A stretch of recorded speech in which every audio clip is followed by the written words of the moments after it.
17 апрелде Борбор калаада Пакистан Ислам Республикасынын улуттук күнүнө арналган иш-чара болуп өттү. Аталган иш-чараны Пакистандын Кыргызстандагы элчилиги Кыргыз Республикасынын Тышкы иштер министрлиги менен биргеликте уюштурган. Иш-чарага Кыргыз Республикасынын Тышкы иштер министрлигинин өкүлдөрү жана бир катар мамлекеттердин элчиликтеринин өкүлдөрү катышты. Майрамдык иш-чарада эки өлкөнүн гимни жаңырып, Пакистандын Кыргыз Республикасындагы атайын жана ыйгарым укуктуу элчиси Хасан Али Зайгам мырза жана Тышкы иштер министринин орун басары Темирбек Эркинов сөз сүйлөдү.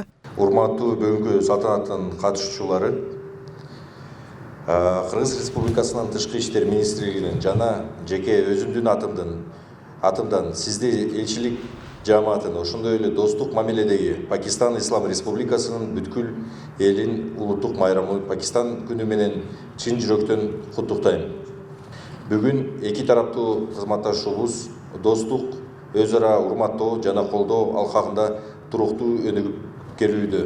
Белгилей кетсек, Кыргызстан менен Пакистан Ислам Республикасы 1992 жылдан бери кызматташып келет. Ал аралыкта эки өлкө ортосунда бир катар макулдашуулар жана жолугушуулар болуп келди. Пакистан 1947 жылы көз карандысыз мусулман мамлекети катары негизделген Түштүк Азиядагы эгемендүү ислам өлкөсү. Мамлекет этникалык жана тилдик ар түрдүүлүгү, ошондой эле көптөгөн империялардын башкаруусуна күбө болгон тарыхы менен белгилүү.